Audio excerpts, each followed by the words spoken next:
Hello friends, welcome to Velrajan crime diaries. நம்ம சேனல்ல மட்டுமல்ல, நீங்க நிறைய கேஸ்ல சீரியல் கில்லர் கேஸை பத்தி கேள்விப்பட்டிருப்பீங்க. ஃபார் எக்ஸாம்பிள், நம்பர் 1 டெட் பண்டியோட கேஸை பத்தி கேள்விப்பட்டிருப்பீங்க. அதுக்கப்புறம் பார்த்தீங்கன்னா ஜான் வெயின் கேசிங்கிற ஒரு நபரோட கேஸை பத்தி கேள்விப்பட்டிருப்பீங்க. அதே மாதிரி கிரீன் ரிவர் கில்லர் அப்படிங்கிற மாதிரி வரலாற்றில் இருக்கிற மோஸ்ட் நொட்டோரியஸ் சீரியல் கில்லரை பத்தி எவ்வளவோ கேசஸ் கேள்விப்பட்டிருந்தா கூட இன்னைக்கு நான் சொல்ல போற கேஸை நீங்க கேள்விப்பட்டிருக்கக்கூடிய வாய்ப்பு குறைவுதான். நான் படிச்சதுலேயே one of the best serial killer கேஸ்ன்னு கூட சொல்லலாம். இந்த சீரியல் கில்லர் கேஸை நான் ஒரு நார்மல் ஸ்டோரியா சொல்லாம ஒரு முழு நீள திரைப்படமா சொல்றதுக்கு முயற்சி பண்றேன். வீடியோவோட லென்த் அதிகமா இருக்கலாம், but I will make sure ஒவ்வொரு சீனும் சரி அப்படியே ஒரு திரைப்படம் பார்த்த உணர்வை உங்களுக்கு கொடுக்குங்கிற மாதிரி நான் நம்புறேன். மேலும் இந்த கேஸ்ல ஒரு தனித்துவம் என்னன்னா, நம்ம நிறைய கேஸ்ல சப்போர்ட்டிங் இமேஜஸ்க்காக ஏஐ இமேஜஸ்லாம் நான் ஷேர் பண்ணுவேன். பட் இந்த கேஸ்ல நான் ஒரு ஏஐ இமேஜ் கூட யூஸ் பண்ண போறதில்ல. எல்லாமே கஷ்டப்பட்டு இந்த கிரைம் ரிலேட்டடான ஒரிஜினல் இமேஜஸ் கலெக்ட் பண்ணி வச்சிருக்கேன். ஸோ அதனால தான் சொல்றேன், இந்த வீடியோ உங்களுக்கு ஒரு நல்ல அனுபவத்தை கொடுக்கும். கடைசி வரைக்கும் ஸ்கிப் பண்ணாம பாருங்க. அமெரிக்கால இருக்க லாஸ் ஏஞ்சல்ஸ் அப்படிங்கிற சிட்டியை பத்தி நல்லா தெரியும். பரபரப்பா இருக்கிற அந்த சிட்டில கிரைம் அப்படிங்கிறது ரொம்ப சாதாரணமா ஒரு விஷயமா இருக்கும். ஒரு ஸ்டாட்டிஸ்டிக்ஸ்ல என்ன சொல்றாங்கன்னா, ஒரு நாளைக்கு ஆவரேஜா 3 பெண்கள் கொலை செய்யப்படுறாங்க. வருடத்துக்கு 1000க்கும் மேற்பட்ட பெண்கள் கொலை செய்யப்படுறாங்க. பட் இவ்வளவு கேஸையும் போலீஸால சால்வ் பண்ண முடியுமா அப்படின்னு கேட்டா கண்டிப்பா முடியாது. நிறைய கேசஸ் இன்னுமே கோல்டு கேஸா தான் இருக்கு. அதனால லாஸ் ஏஞ்சல்ஸ்ல கோல்டு கேஸ்க்கு தனியா ஒரு டிபார்ட்மெண்ட் இருப்பாங்க. அடிக்கடி இந்த லாஸ் ஏஞ்சல்ஸ்ல சால்வ் பண்ண முடியாத பல கேஸை அவங்க தீர்க்கறதுக்கு முயற்சி பண்ணுவாங்க. அந்த மாதிரி தான் நவம்பர் மாசம் 2001 கோல்டு கேஸ் யூனிட் லாஸ் ஏஞ்சல்ஸ்ல சால்வ் பண்ணாம இருக்கிற ரொம்ப வித்தியாசமான கேசஸ் எல்லாத்தையும் எடுத்து படிச்சு பார்த்துட்டு இருக்கும்போது ஒரு கேஸ் அவங்களுக்கு பயங்கர வித்தியாசமா இருக்கு. அந்த கேஸ்ல பல பெண்கள் கொலை செய்யப்பட்டிருக்காங்க. ஒரே மாதிரி கொலை செய்யப்பட்டிருக்காங்க, ஒரே பேட்டர்ன்ல கொலை செய்யப்பட்டிருக்காங்க. பட் அப்படி இருந்தும் லாஸ் ஏஞ்சல்ஸ் போலீஸால அந்த கொலைகாரனை கண்டுபிடிக்க முடியல. என்னடா இது, இவ்வளவு கொலையை பண்ணிட்டு ஒருத்தன் சுத்திட்டு இருந்திருக்கானே, அப்படிப்பட்ட கொலைகாரனை நம்ம எப்படி கண்டுபிடிக்காம விட முடியும் அப்படிங்கிற மாதிரி நவம்பர் மாசம் 2001 கோல்டு கேஸ் யூனிட் முதன்முறையா 85ல இருந்து 88 வருடம் வரைக்கும் கொலை செய்யப்பட்ட அந்த பெண்களோட சீரியல் கில்லர் கேஸை ரீஓபன் பண்றாங்க. சோ கோல்டு கேஸ் யூனிட் என்ன நினைச்சுக்கிட்டாங்கன்னா, இது ஏதோ ஒரு கோல்டு கேஸ், இப்பதான் டெக்னாலஜி அட்வான்ஸா வளர்ந்துருச்சு, இந்த கேஸை நம்ம ஈஸியா சால்வ் பண்ணிடலாம் அப்படின்னு நினைச்சுதான் அந்த கேஸை ஓபன் பண்ணாங்க.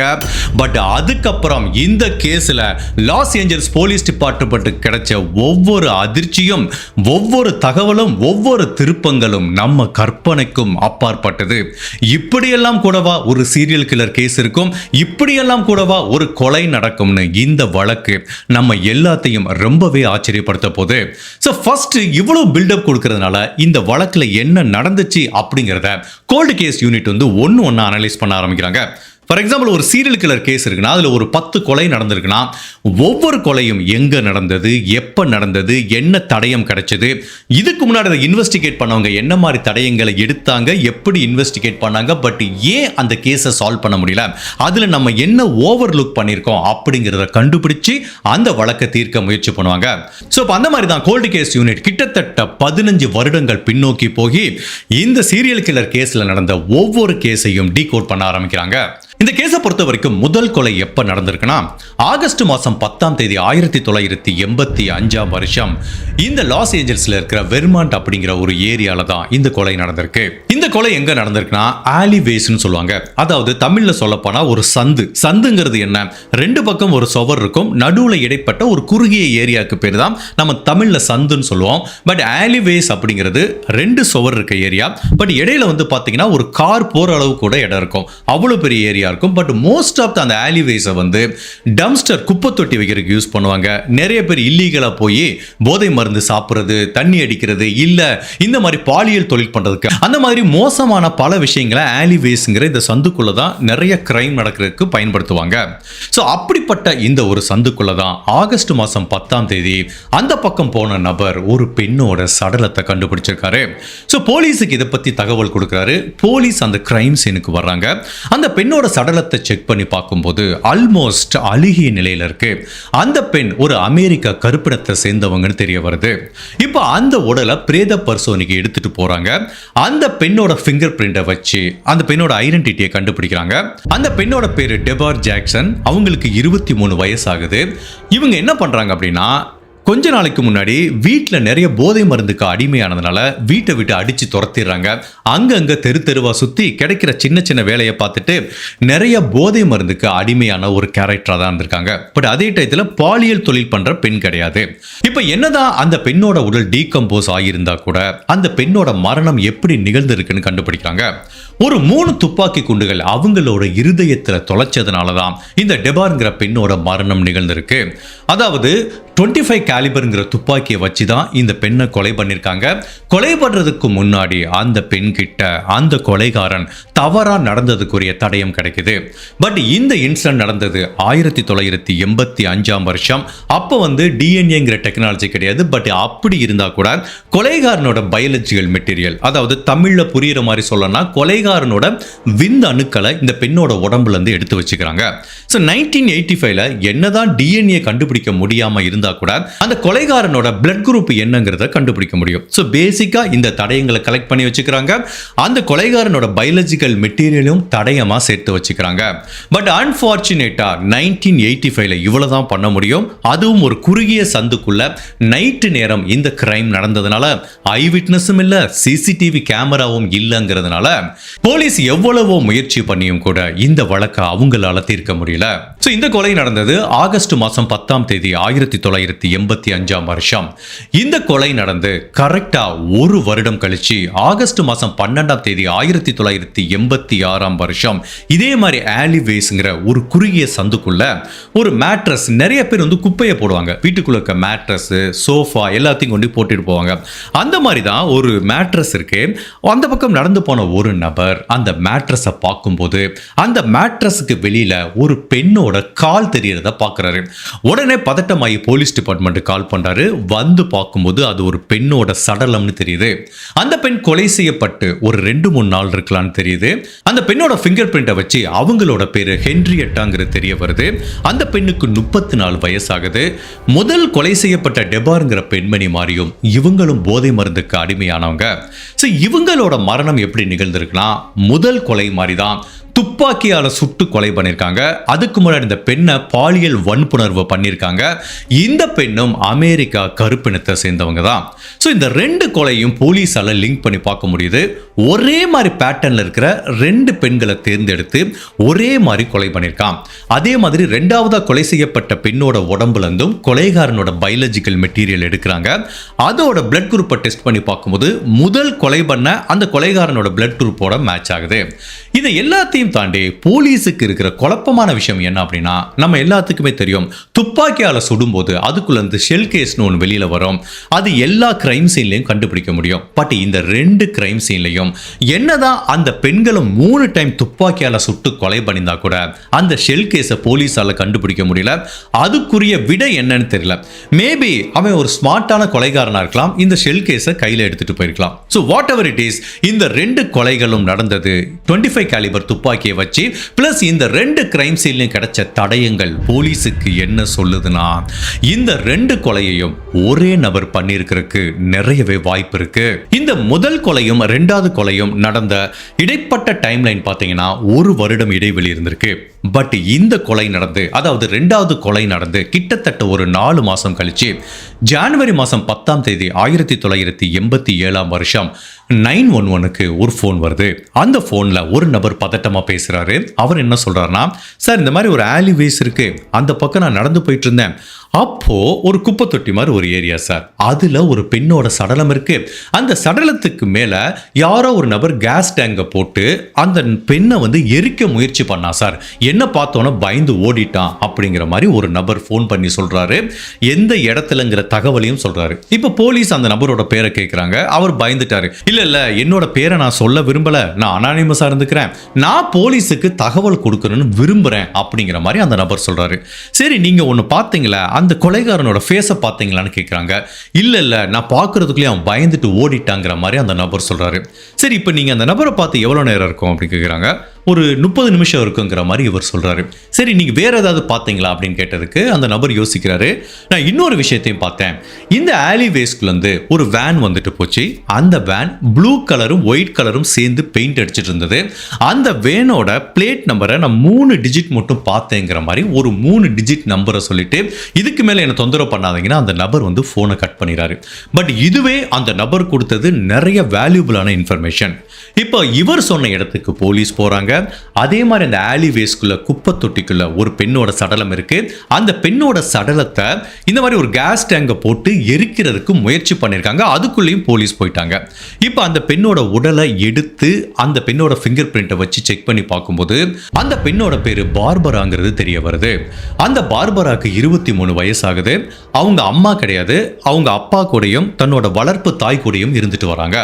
அவங்ககிட்ட போய் கேட்டா எங்க பொண்ணு ஏதோ பார்ட்டிக்கு போறான்னு சொல்லிட்டு போனா இப்ப இந்த மாதிரி சொல்றீங்களேன்னு எல்லாருமே கதறி அழுகிறாங்க. ஸோ இப்போ முதல் 2 கிரைம் சீனுக்கும் 3வது நடந்த கொலைக்கும் ஒரு மிகப்பெரிய வித்தியாசம் என்னன்னா, ஒரு நபர் அந்த கொலைகாரனை பார்த்திருக்காரு, ஃபேஸை பார்க்கல. இதை எல்லாத்தையும் தாண்டி ஒரு வேன் வந்துட்டு போச்சுங்கிற மாதிரி சொல்றாரு. இப்போ அந்த ஐ விட்னஸ் சொன்னதை மேட்ச் பண்ற மாதிரி கிரைம் சீன்ல 2 டயர் இம்ப்ரெஷனை கண்டுபிடிக்கிறாங்க. அதாவது ஒரு வேன் அவசரமா வந்து இப்படி திரும்பி போனதுக்குரிய தடயம் கிடைக்குது. ஸோ அந்த டயர் இம்ப்ரெஷனை வந்து ஒரு எவிடன்ஸா கலெக்ட் பண்ணி வச்சுக்கிறாங்க. அப்ப அந்த நபர் என்ன சொன்னாரு, ப்ளூ கலர் ஒயிட் கலர்ல பெயிண்ட் அடிச்ச ஒரு வேன் இந்த சந்துக்குள்ள இருந்து வந்துச்சு நான் பார்த்தேங்கிறாரு. அந்த வேனோட நம்பர் 3 நம்பரை சொல்றாரு. இப்போ அந்த கலரை வச்சு அந்த வேன் யாருக்கு சொந்தமானது அப்படிங்கிறத போலீஸ் கண்டுபிடிக்கிறாங்க. அந்த வேன் யாருக்கு சொந்தமானதுன்னா, இந்த ஆலிவேஸ்ல இருந்து இந்த சந்துக்குள்ள இருந்து கிட்டத்தட்ட 3 கிலோமீட்டர் டிஸ்டன்ஸ்ல ஒரு சர்ச் இருக்கு. அந்த சர்ச்சுக்கு சொந்தமான வேன்னு தெரிய வருது. இப்போ ஒரு போலீஸ் டிபார்ட்மெண்ட் அந்த சர்ச்சுக்கு போறாங்க. அங்க இருக்கிற வேன் டிரைவரை கூப்பிடுறாங்க. இது எல்லாமே வந்து இந்த உடலை கண்டுபிடிச்ச 2-3 மணி நேரத்துக்குள்ளே நடக்குது.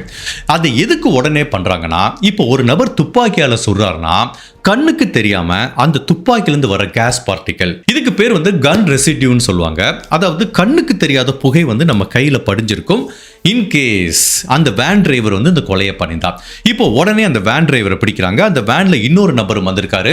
அந்த வேன் வந்து பாத்தீங்கன்னா எங்கேயோ வெளியில போயிட்டு அப்பதான் வந்திருக்கு. உடனே அந்த 2 பேரையும் பிடிச்சு அவங்களோட ட்ரெஸ்லையும் சரி கையிலையும் செக் பண்ணி பார்த்தா எந்த விதமான கன் ரெசிடியூ பவுடரும் இல்லை. தட் மீன்ஸ் இவங்க யாருமே ரீசெண்டா துப்பாக்கியால யாரையுமே சுட்டு கொலை பண்ணல அப்படிங்கிறது தெரிய வருது. அப்போ போலீஸுக்கு ஒரே குழப்பமா இருக்கு. என்னடா இது, கரெக்டா ஒரு வேனை பார்த்திருக்கான், வேன் நம்பரையும் ஒருத்தன் சொல்லியிருக்கான், பட் அவங்க இந்த கொலையை பண்ணலையே, அப்ப யாரு பண்ணியிருப்பா அப்படிங்கிற பலவிதமான குழப்பங்கள் போலீஸுக்கு வந்திருக்கு. ஒட்டுமொத்தத்தில் 3வது கிரைம் சீனையும் செக் பண்ணி பார்க்கறாங்க. அந்த பார்பராங்கிற பெண் கிட்ட அவன் தவறா நடந்துதான் கொலை பண்ணிருக்கான். 25 காலிபர் துப்பாக்கியை வச்சு தான் சுட்டிருக்கான். அந்த பெண்ணோட உடம்புலையும் கொலைகாரனோட பயாலஜிக்கல் மெட்டீரியலை கண்டுபிடிக்கிறாங்க. ஒட்டுமொத்தத்தில் கிட்டத்தட்ட 1 வருட இடைவெளியில அடுத்தடுத்து 3 கருப்பினத்தை சேர்ந்த பெண்களை கொலை செய்த நிகழ்வு லாஸ் ஏஞ்சல்ஸ் மக்கள் மத்தியில ஒரு மிகப்பெரிய தாக்கத்தையும் மிகப்பெரிய பய உணர்வையும் விதைக்க ஆரம்பிக்குது. 2001ஆம் வருஷம் தான் கோல்டு கேஸ் யூனிட் வந்து இந்த ஃபைல் எல்லாம் பார்த்துட்டு இருக்காங்க. ஃபர்ஸ்ட் 3 கொலைகளை பார்க்குறாங்க. அப்படி 3வது கொலைக்கு வரும்போது அந்த கோல்டு கேஸ் யூனிட் அப்படி ஸ்டாப் பண்றாங்க. இந்த 3வது கொலையில நிறைய இன்கன்சிஸ்டன்சி இருக்கிறத கண்டுபிடிக்கிறாங்க. அதாவது ஒரு நபர் வந்து 911க்கு கால் பண்ணி ஒரு வேன் வந்தது, அந்த நம்பர் வந்ததுங்கிற பலவித தகவலை சொல்றான்ல, அது பொய் அப்படிங்கிற மாதிரி கோல்டு கேஸ் யூனிட் திங்க் பண்றாங்க. அதுக்குரிய காரணம் என்ன அப்படின்னா, அந்த ஆலிவேங்கிறது நைட்டு இருட்டா இருக்க ஒரு ஏரியா. அந்த பக்கம் எந்த லைட்டுமே எரியாது. அந்த பக்கம் யாருமே மனிதர்கள் நடமாட்டம் இல்லாத ஒரு ஏரியால ஒரு நபர் போயிருந்தா கூட இந்த கலரை எக்ஸாக்டா பார்த்து இந்த மாதிரி ஒரு வேன் வந்துச்சுங்கிறத ஃபர்ஸ்ட் சொல்லி இருக்கிறதுக்கு வாய்ப்பே இல்லை. 2வது, இந்த ஃபோன் பண்ண நபர் என்ன சொல்லியிருக்கான், வேனோட நம்பர் பிளேட்டையும் கரெக்டாக சொல்லியிருக்கான். இப்போ போலீஸ் அந்த வேனை செக் பண்ணி பார்க்கும்போது நீங்களே ஃபோட்டோவில் பார்ப்பீங்க, அந்த வேனுக்கு பின்னாடி வந்து பார்த்தீங்கன்னா ஒரு லேடர் இருக்கு. நிறைய வேனில் பார்த்துருப்பீங்க. அது எதுக்குன்னா மேலே ஏறி க்ளீன் பண்ணுறதுக்குலாம் அந்த மாதிரி ஒரு லேடர் வச்சிருப்பாங்க. அந்த லேடர் என்ன ஆகுதுன்னா அந்த வேனோட பிளேட் நம்பரை பாதி மறைச்சிருக்கு பாருங்க. ஸோ இப்போ அந்த வேன் மூவ்மெண்ட்ல இருக்கும்போது ஒரு நபர் பார்த்தா திடீர்னு பார்த்தா இந்த நம்பரை யாராலையும் பார்க்க முடியாது. ஸோ இதுல இருந்து என்ன தெரியுதுன்னா, போலீஸுக்கு 911க்கு கால் பண்ணி சொன்ன நபர் பொய் சொல்லியிருக்காரு. ஸோ இந்த வேன் அந்த கிரைம் சீன்லையும் இல்லை, இந்த வேனை ஓட்டிட்டு வந்தவர் அந்த கொலையும் பண்ணல. அப்படின்னா போலீஸுக்கு 911க்கு கால் பண்ண அந்த நபர் யாருங்கிற கொஸ்டின் வருது. கோல்டு கேஸ் யூனிட்டோட பெஸ்ட் கேஸ் என்னன்னா, அந்த 911க்கு கால் பண்ண நபர் வேற யாரும் இல்லை, அந்த நபர் தான் கொலைகாரனா இருக்கிறதுக்கு வாய்ப்பு இருக்கு. அவன் தான் போலீஸை கன்ஃபியூஸ் பண்ணிருக்க வாய்ப்பு இருக்குன்னா அந்த 911 கால் ரெக்கார்டிங்க திரும்ப திரும்ப போட்டு பார்த்துட்டு சொல்றாங்க, கண்டிப்பா இவன் தான் கொலைகாரனா இருக்கிறதுக்கு நிறைய வாய்ப்பு இருக்கு அப்படிங்கிற மாதிரி திங்க் பண்றாங்க. Murder, a dead body or something. The guy that dropped the off was driving a white and blue Dodge van 1PZT7. But என்னதான் அப்படி கொலைகாரனா இருக்கிறதுக்கு வாய்ப்பு இருக்குன்னு தெரிஞ்சா கூட அந்த 911 ரெக்கார்டிங்க வச்சு அப்போ 80ஸ்ல வந்து போலீஸ் எந்த விசாரணையும் பண்ணல. ஏன் 80ஸ்ல போலீஸ் விசாரணை பண்ணும்போது இந்த 911 கால் பண்ணவன் தான் கொலைகாரன்கிறதே அவங்க கெஸ் பண்ணல. இதை 2001 கோல்டு கேஸ் யூனிட் கண்டுபிடிச்சிருக்காங்க. சரி, ஓகே, இப்போ ஃபர்ஸ்ட் 3 கொலைகள் நடந்திருக்கு. இதுக்கப்புறம் இந்த கேஸ்ல என்ன நடந்தது அப்படிங்கிறத திரும்ப ஒரு 10-15 வருடம் பின்னோக்கி பயணம் செஞ்சு அந்த ஃபைலை ஃபுல்லா பார்க்குறாங்க. இந்த கேஸை பொறுத்த வரைக்கும் ஃபர்ஸ்ட் 3 கொலைகளுக்கும் இடைப்பட்ட டைம் வந்து கொஞ்சம் அதிகமா இருக்கு. பட் அடுத்து நடக்க போற 3 கொலைகளும் கிட்டத்தட்ட சில மாத இடைவெளியில நடந்திருக்கு. ஏப்ரல் மாதம் 16 1987 இதே மாதிரி ஆலிவேஸ்குள்ள ஒரு குப்பை தொட்டிக்குள்ள பெர்னிட்டாங்கிற 26 வயசு பெண்ணோட சடலத்தை கண்டுபிடிக்கிறாங்க. அதுக்கப்புறம் நவம்பர் மாதம் 1 1987 மேரி லோங்கிற ஒரு பெண்ணோட சடலத்தை இதே மாதிரி ஆலிவேஸ் ஒரு சந்துக்குள்ள கண்டுபிடிக்கிறாங்க. இந்த கொலை நடந்து 2 மாசம் கழிச்சு ஜனவரி மாதம் 30 1988 ஜெஃபர்சன்கிற ஒரு பெண்ணோட சடலத்தை இதே மாதிரி ஒரு ஆலிவேஸ் கண்டுபிடிக்கிறாங்க. சோ இப்போ கடைசியா குறுகிய ஒரு 4-5 மாச இடைவெளியில கண்டுபிடிக்கப்பட்ட 3 பெண்களும் இதுக்கு முன்னாடி எப்படி அந்த 3 பெண்களும் கொலை செய்யப்பட்டாங்களோ அதே பேட்டர்ன்ல கொலை செய்யப்பட்டிருக்காங்க. அதே மாதிரி பாலியல் வன்புணர்வு பண்ணிருக்காங்க. அதே மாதிரி 25 காலிபர் துப்பாக்கியை வச்சு சுட்டிருக்காங்க. இந்த 3 பெண்களுக்கும் போதை மருந்து பழக்கம் இருக்கு. இந்த 3 பெண்களும் கருப்பினத்தை சேர்ந்தவங்க. ஒட்டுமொத்தத்தில் இந்த கேஸை பொறுத்த வரைக்கும் 1985 88 வரைக்கும் மொத்தம் 6 பெண்கள் கொலை செய்யப்பட்டிருக்காங்க. 6 பெண்கள் கொலை செய்யப்பட்ட பேட்டர்னும் ஒரே மாதிரி இருக்கு. துப்பாக்கியால சுட்டிருக்காங்க, பாலியல் வன்புணர்வு பண்ணிருக்காங்க. இது எல்லாத்தையும் தாண்டி 6 பெண்களோட உடம்புல இருந்து கண்டுபிடிக்கப்பட்ட பயாலஜிக்கல் மெட்டீரியலும் கிட்டத்தட்ட ஒரே ரத்த மாதிரியை சேர்ந்ததுங்கிறத 1980ஸ்லேயே கண்டுபிடிச்சிருக்காங்க. பட் கோல்டு கேஸ் யூனிட் வந்து இந்த கேஸை ரீஓபன் பண்ணி விசாரிச்சா அப்போ டிஎன்ஏ டெக்னாலஜி அட்வான்ஸாக இருக்கிறதுனால கண்டிப்பாக டிஎன்ஏ டெஸ்ட் பண்ணுவாங்க. அதில் எந்தவித சந்தேகமும் கிடையாது. இப்போ என்ன பண்ணுறாங்க, கோல்டு கேஸ் யூனிட் 2001 இந்த 6 கேஸ்லையும் கண்டுபிடிக்கப்பட்ட கொலைகாரனோட பயாலஜிக்கல் மெட்டீரியலை முறைப்படி அறிவியல் ரீதியாக டிஎன்ஏ டெஸ்ட் பண்ணி பார்க்கும்போது 6மே ஒரே நபருக்கு சொந்தமானதுன்னு தெரிய வருது. ஸோ இதுவரைக்கும் 1000 கதைகள் இருந்தால் கூட, 1000 அனுமானங்கள் இருந்தால் கூட, இப்போ அறிவியல் ரீதியா இந்த 6 கொலைகளையும் பண்ணது ஒரே கொலைகாரன், ஒரே சீரியல் கில்லர் அப்படிங்கிறத 2001 கோல்டு கேஸ் யூனிட் உறுதிப்படுத்துறாங்க. இதுல இன்னொரு முக்கியமான விஷயம் என்ன அப்படின்னா, கொலை செய்யப்பட்ட இந்த 6 பெண்களோட இருப்பிடமும் கிட்டத்தட்ட 4 மைல் ரேடியஸ் டிஸ்டன்ஸ்ல இருக்கிறதுனால கண்டிப்பா அந்த கொலைகாரன் இந்த 4 மைல் ரேடியஸ் டிஸ்டன்ஸுக்கு உள்ள வசிக்கிற ஒரு நபராக தான் இருக்கும். ஜென்ரலா ஒரு சைக்காலஜிக்கல் ஃபேக்டர் இந்த சீரியல் கில்லரை பத்தி என்ன சொல்லுதுன்னா, ஒரு சீரியல் கில்லர் வந்து தொலைதூரத்தில் போய் ஒரு விக்டிமை செலக்ட் பண்ணி கொலை பண்ண மாட்டான். இந்த மாதிரி இருக்கிற தொடர் கொலையாளிகள் அவங்க வீட்டுக்கு பக்கத்துல தான் விக்டிமை செலக்ட் பண்ணுவாங்கங்கிற மாதிரி சில சைக்காலஜிக்கல் ஃபேக்டர் சொல்றதுனால இந்த 4 மைல் ரேடியஸ்ல தான் இந்த கொலைகாரன் இருக்க வாய்ப்பு இருக்குங்கிற மாதிரி தான் போலீஸ் திங்க் பண்றாங்க. இந்த நேரத்தில் மேலும் அந்த ஃபைலை பார்க்கும்போது செப்டம்பர் மாதம் 1 1988 அலிசியாங்கிற ஒரு 18 வயசு பொண்ணு அவங்க அப்பா கிட்ட நான் கடைக்கு போறேன்னு சொல்லிட்டு போறாங்க. அப்படி போன பெண் வீட்டுக்கு திரும்பல. இந்த பெண் காணாம போய் கிட்டத்தட்ட 7 நாள் கழிச்சு செப்டம்பர் மாதம் 8 இதே மாதிரி ஒரு ஆலிவேஸ்குள்ள அந்த பெண்ணோட அழுகிய சடலத்தை கண்டுபிடிக்கிறாங்க. இதுக்கு முன்னாடி எப்படி 6 கொலைகள் நடந்திருக்கோ அதே மாதிரி தான் இந்த 7வது கொலையும் நடந்திருக்கு. பட் இதுவரைக்கும் நடந்த 6 கொலைக்கும் இந்த 7வது கொலைக்கும் ஒரு மிகப்பெரிய வித்தியாசம் இருக்கு. இந்த கேஸ்ல போலீஸுக்கு ஒரு சூப்பரான பிரேக் த்ரூ கிடைக்குது. இதுவரைக்கும் நடந்த 6 கொலையில எந்த விதமான ஐ விட்னஸும் கிடையாது. பட் 7வதா இந்த ஆலிஸாங்கிற 18 வயசு பொண்ணை ஒருத்தவங்க இந்த கொலைகாரன் கூட கார்ல ஏறி போனதை பார்த்திருக்காங்க.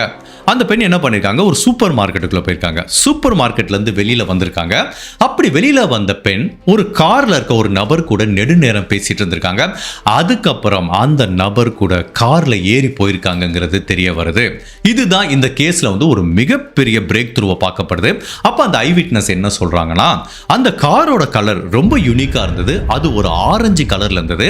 அந்த காரோட மேற்பரப்புல இப்படி ஒயிட் கலர்ல 2 கோடு போட்டிருந்தது. சோ ரொம்ப வித்தியாசமான ஒரு கார் அப்படிங்கிற மாதிரி சொல்றாங்க. சோ இப்போ போலீஸை பொறுத்த வரைக்கும் இந்த கொலைகாரன் ஆரஞ்சு கலர்ல ஒரு கார் வச்சிருக்கான் அப்படிங்கிற ஒரு மிக முக்கியமான தடயம் கிடைக்குது. இப்போ நம்ம எல்லாத்துக்கும் ஒரு டவுட் வரும், இந்த ஆரஞ்சு கலர் கார் யூனிக்கா இருந்தா அப்ப போலீஸ் என்ன பண்ணிருக்கணும், இந்த ஏரியால 4 மைல் ரேடியஸ்ல யாரெல்லாம் ஆரஞ்சு கார் வச்சிருக்கா, ஆரஞ்சு கார் யாரெல்லாம் ரிஜிஸ்ட்ரேஷன் பண்ணி வச்சிருக்காங்கிற மாதிரி ஒரு தகவலை திரட்ட முடியும்ல, அதையும் பண்ணி பார்த்திருக்காங்க. அப்படியும் அந்த கொலைகாரனை போலீஸால ரீச் பண்ண முடியல. அதுக்குரிய காரணம் என்னங்கிறத இந்த வீடியோவோட இறுதியில உங்களுக்கு நான் கிளியரா சொல்றேன். சோ இப்போ போலீஸை பொறுத்த வரைக்கும் 7 கொலைகள் நடந்திருக்கு. ஈவன் கடைசியா கொலை செய்யப்பட்ட ஆலிஸா வரைக்கும் அந்த கொலைகாரனோட கார் கலர் மட்டும் தான் தெரிஞ்சிருக்கு தவிர மேபி அந்த கொலைகாரனோட வாய்ஸும் போலீஸ் கிட்ட இருக்கு. இவ்வளவு தடயங்கள் இருந்தும் கூட அந்த கொலைகாரனை ஸ்டாப் பண்ணவும் முடியல, அந்த கொலைகாரனை போலீஸால நெருங்கவும் முடியல. ஜெனரலா இவ்வளவு திறமையா கொலை பண்ற கொலைகாரங்க எப்பயாவது ஒரு டைம் ஒரு சின்ன தப்பு பண்ணுவாங்க. அந்த தப்புல தான் மாட்டிப்பாங்க. அது டெட் பண்டிக்கும் பொருந்தும், கிரீன் ரிவர் கில்லருக்கும் பொருந்தும், ஜான் வெயின் கேசிக்கும் பொருந்தும். எவ்வளவு திறமையான சீரியல் கில்லரா இருந்தா கூட அவங்களையும் அறியாம ஒரு தப்பு பண்ணுவாங்க. அந்த மாதிரி ஒரு தப்பை தான் நவம்பர் மாதம் 19ஆம் தேதி 1988ஆம் வருஷம் இந்த சீரியல் கில்லர் பண்றான். அப்படி இந்த சீரியல் கில்லர் என்ன தப்பு பண்ணான், அவன் பண்ண தப்பை வச்சு இந்த 7 கொலைகளையும் பண்ண அந்த சீரியல் கில்லரை போலீஸ் நெருங்க முடிஞ்சதா அப்படிங்கிற பலவித குழப்பங்களும் திருப்பங்களும் நிறைஞ்ச ஒட்டுமொத்த அமெரிக்கா போலீஸைய கதற விட்ட ஒரு வித்தியாசமான சீரியல் கில்லர் கேஸை தான் இன்னைக்கு நம்ம இந்த வீடியோல பார்க்க போறோம். அப்படி கிடைச்ச தடயங்களை வச்சு அந்த கொலைகாரனை போலீஸ் நெருங்க முடிஞ்சதா, அவன் 7 கொலையோட ஸ்டாப் பண்ணிக்கிட்டானா, இல்ல இன்னும் பல கொலைகள் நடந்ததா அப்படிங்கறத நம்ம தெரிஞ்சுக்கிறதுக்கு முன்னாடி உங்க டைம் 2 செகண்ட்ஸ் எனக்காக ஸ்பெண்ட் பண்ணி என்னோட வீடியோஸ் உங்களுக்கு பிடிச்சிருந்துச்சுன்னா லைக் பண்ணிட்டு கமெண்ட் பண்ணுங்க. இன்கேஸ் என்னோட சேனலை இதுவரைக்கும் நீங்க சப்ஸ்கிரைப் பண்ணாம பார்த்தீங்கன்னா மறக்காம சப்ஸ்கிரைப் பண்ணி என்ன சப்போர்ட் பண்ணுங்க. ஒரு கடந்த 4-5 வீடியோ பார்த்திருப்பீங்க. எலிசபெத் ஸ்மார்ட் கேஸுக்கு அப்புறம் நம்ம சேனலோட வடிவமே மாறிட்டு வருது. வீடியோவோட லென்த் ரொம்ப அதிகமா இருக்கு. அதுக்குரிய காரணம் நீங்க தர்ற மோட்டிவேஷன் தான். வீடியோ எங்கேஜா இருக்கு அப்படிங்கிறதுனால எனக்கு எப்போனா எல்லா வீடியோவும் ரொம்ப டீட்டெயிலாக சொல்லணும், ஒரு திரைப்படம் பார்த்த உணர்வை கொடுக்குற மாதிரி சொல்லணுங்கிறதுக்காண்டி தான் பார்க்குறேன். பட் அப்படி போகும்போது 1 hour போகும். பட் நிறைய பேர் அதை சப்போர்ட் பண்ணுறதுனால கண்டிப்பாக இந்த வீடியோவோட நீளம் அதிகமாக இருந்தால் கூட நிறைய பேர் வீடியோவில் கமெண்ட் போடுறீங்க, நீங்கள் சொல்லி தான் வீடியோ 1 hourனே எங்களுக்கு தெரியுதுன்னு சொல்கிறீங்க. அந்த அளவுக்கு உங்களை என்கேஜ் பண்ணுற மாதிரி இந்த கேஸை நான் சொல்கிறதுக்கு முயற்சி பண்ணுறேன். கடைசி வரைக்கும் ஸ்கிப் பண்ணாம பாருங்க. இதுல இந்த கொலைகாரன் போலீஸுக்கிட்ட சிக்கினா பாருங்க. உண்மையிலே இதை எந்த கேஸ்லையும் இந்த மாதிரி ஒரு விஷயத்தை நான் கேள்விப்பட்டதில்லை. கண்டிப்பா உங்களுக்கு அது ஒரு புதுவித அனுபவமா இருக்கும். நவம்பர் மாதம் 19ஆம் தேதி 1988ஆம் வருஷம் வாஷிங்டன் அப்படிங்கிற ஒரு பெண்மணி பார்ட்டிக்கு போறதுக்காக இந்த ஏரியால, அதாவது இந்த கொலைகாரன் கொலை பண்ணிட்டு இருக்க அந்த ஏரியால ரோட்ல நடந்து போயிட்டு இருக்காங்க. அப்படி நடந்து போகும்போது பக்கத்துல ஆரஞ்சு கலர்ல ஒரு கார் வந்து நிக்குது. ஸோ இந்த பெண்மணியும் அந்த காரை கண்டுக்காம இருக்காங்க. அவன் என்ன பண்றான், அந்த பெண் பக்கத்திலேயே காரை நிப்பாட்டுறான். கார் பார்க்க ரொம்ப அட்ராக்டிவா இருக்கும்போது இந்த பெண்மணியும் அந்த காரை பார்த்துட்டே இருக்காங்க. அப்போ அந்த கார்ல வந்த நபர் இந்த பெண் கிட்ட பேச்சு கொடுக்குறான். நான் பார்த்துட்டே இருக்கேன், நீ அப்போ பிடிச்சி என் காரை பார்த்துட்டே இருக்கல, உனக்கு இந்த காரை பிடிச்சிருந்தா கண்டிப்பா என்னையும் பிடிக்கும், நீ எங்க போகணும் சொல்லு, நான் உன்னை டிராப் பண்றேன் அப்படிங்கிற மாதிரி அவன் சொல்றான். இந்த பெண் சொல்றாங்க, நான் ஒரு பார்ட்டிக்கு போயிட்டு இருக்கேன், இங்க போகணுங்கிறாங்க. பரவாயில்ல வா, நான் டிராப் பண்றேன், ஒரு பிரச்சனையும் இல்லைங்கிறாங்க.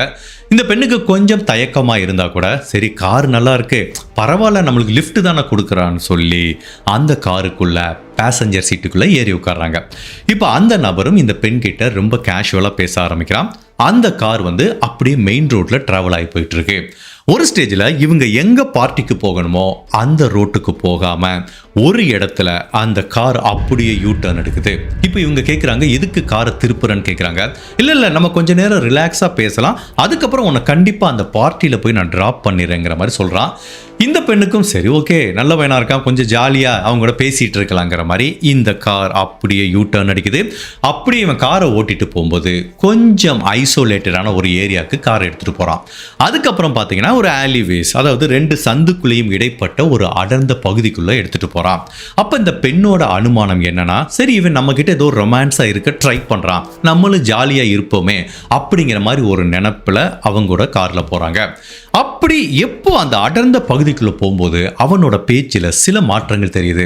ஏன் இப்படி இருக்கீங்க பொண்ணுலாம், அதுவும் அந்த கருப்பினத்தை சேர்ந்த பொண்ணுங்களாம் ஏமா இப்படி இருக்கீங்க அப்படின்னு கேட்குறான். இந்த பொண்ணுக்கு ஒன்றுமே புரியல. எனக்கு உன்னை யாருன்னு கூட தெரியாது, 5 நிமிஷமாக தான் தெரியும், நான் உனக்கு என்னடா பண்ணேங்கிறாங்க. அதுக்கு அவங்ககிட்ட இருந்து எந்த பதிலும் இல்லை. ப்ளஸ் இந்த பெண்ணை இன்னொரு பெண்ணோட பேரை சொல்லி திட்ட ஆரம்பிக்கிறான். இவங்களுக்கு ஒன்றுமே புரியல. என்னடா சொல்ற, எதுக்குடா வேற யார் பேரைய சொல்லி என்ன திட்டிட்டு இருக்கேங்கிற மாதிரி இந்த பொண்ணுக்கு ஒன்றுமே புரியல. ஆனால் அதுக்குள்ளேயே அந்த கார் வந்து பார்த்தீங்கன்னா ஒரு அடர்ந்த பகுதிக்குள்ள போக ஆரம்பிச்சிருச்சு. அப்போ இவனோட பிஹேவியர் கொஞ்சம் கொஞ்சமா சேஞ்ச் ஆக ஆரம்பிக்குது.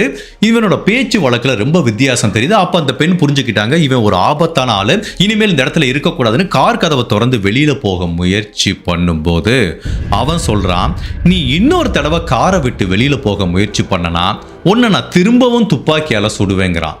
என்னது, திரும்பவும் துப்பாக்கியால சுடுவியா? அப்ப ஏற்கனவே சுட்டுட்டியா அப்படின்னு பாக்குறாங்க. அவங்களோட இந்த பகுதியில, இடுப்பு பகுதியில ரத்தம் வந்துட்டு இருக்கு.